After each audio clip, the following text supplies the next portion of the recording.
The fluorescent lights of the big box store hummed overhead, casting everything in that particular brightness unique to retail spaces during the holiday season.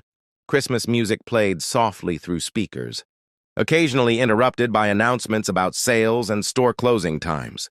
Marcus Brennan walked through the toy section with purpose, his charcoal suit standing out among the shoppers in their casual winter wear, his leather shoes clicking against the polished floor. At 41, Marcus had built Brennan Technologies into a powerhouse, a software company that had revolutionized supply chain management for Fortune 500 companies. He had the corner office, the respect of his peers, enough money that he'd stopped counting years ago. What he didn't have, despite the elegant suit and expensive watch, was what he'd come here looking for.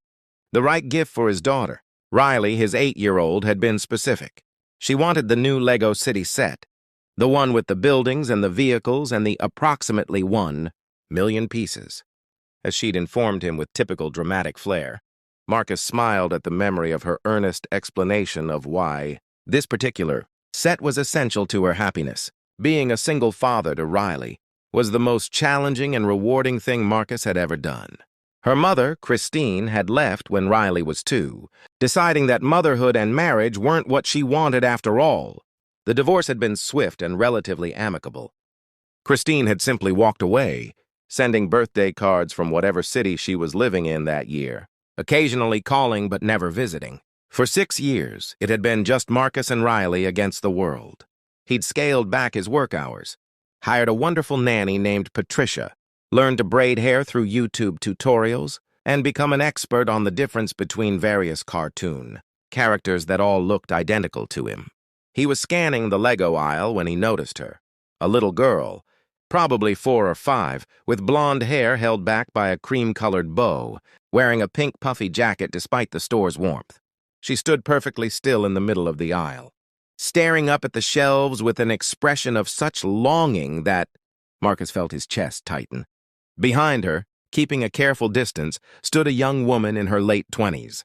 She was striking, blonde hair, gray cardigan over a cream dress, the kind of understated elegance that didn't need expensive clothes to shine through. But it was her expression that caught Marcus's attention. A mixture of sadness, exhaustion, and that particular look parents get when they wish they could give their child the world but know they can't. The little girl reached up toward a doll on the shelf. One of those expensive ones that came with accessories and extra outfits. Her small fingers didn't quite reach it. "Excuse me," Marcus said gently, approaching the child. "Would you like me to get that down for you?" The girl turned to look at him, her blue eyes solemn and assessing in the way children's eyes are when they're trying to determine if an adult is safe. She glanced back at her mother, who'd taken a protective step forward but nodded slightly. "Yes, please," the girl said politely. "The one with the purple dress."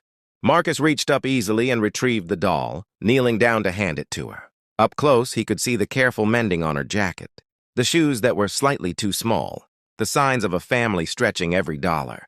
The girl took the doll reverently, holding it like it was made of spun glass. She looked at it for a long moment, her small face a picture of want and wonder, then carefully looked at the price tag. Her expression fell. "Mom says wishes don't work," she said suddenly, looking up at Marcus with an intensity that startled him. Her voice dropped to a whisper, as if she were sharing a secret. "She says we have to be practical and grateful for what we have. But I've been very good this year, and it's almost Christmas. And I thought maybe—" She paused, her lower lip trembling slightly. "Can you help my wish?" Marcus felt something crack open in his chest.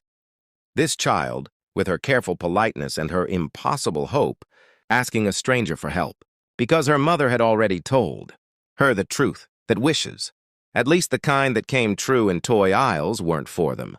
Before Marcus could respond, the woman hurried forward, her cheeks flushed with embarrassment. "Emma, we talked about this. I'm so sorry," she said to Marcus, reaching for the doll. "She doesn't mean to bother you. We're just looking today, sweetheart, remember?" "But Mama," Emma started, her eyes filling with tears.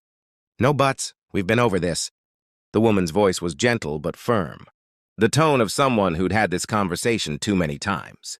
She turned to Marcus, and he saw the shame in her eyes, the pride fighting with desperation. "I apologize for my daughter bothering you. Emma, say goodbye to the nice man. Wait, Marcus said, still kneeling at Emma's level. Something about this moment felt significant, like standing at a crossroads without knowing which way to turn. I'm Marcus. What's your name? Emma, the girl whispered. Emma Hartley. And this is my mama, Jessica. Marcus stood slowly, meeting Jessica's eyes. Up close, he could see the weariness there, the dark circles carefully concealed with makeup, the tension in her shoulders. But he also saw strength, the kind that came from carrying more than should be bearable, and still getting up every morning.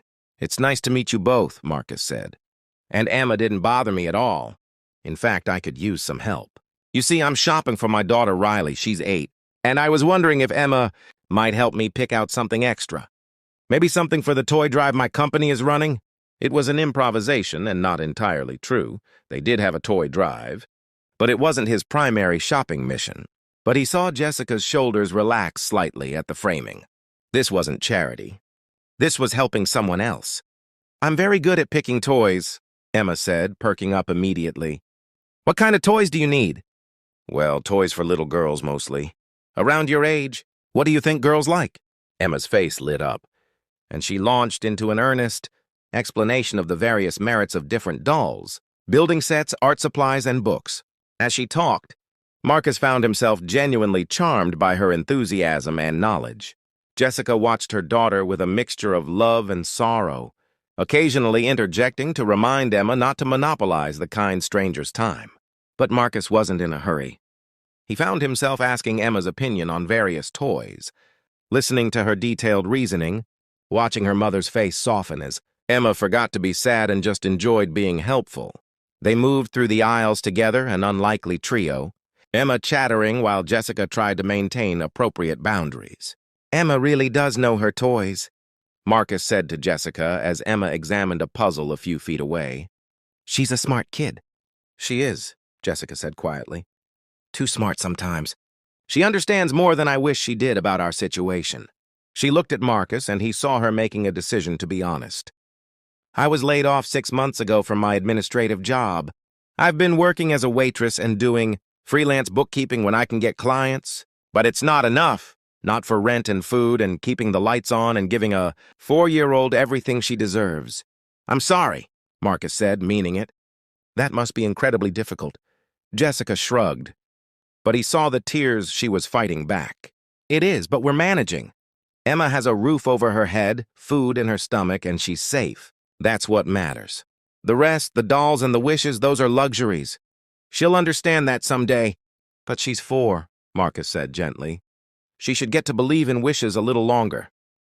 Believing in wishes that don't come true just makes disappointment hurt worse, Jessica said, and Marcus heard the voice of experience there. I'd rather teach her to be grateful for what she has than to want what she can't have. Marcus understood the logic, but something in him rebelled against it. Not because Jessica was wrong, she was being practical, protecting her daughter from a harder fall, but because he remembered being young and poor himself, remembered what it meant to wish for things that seemed impossible.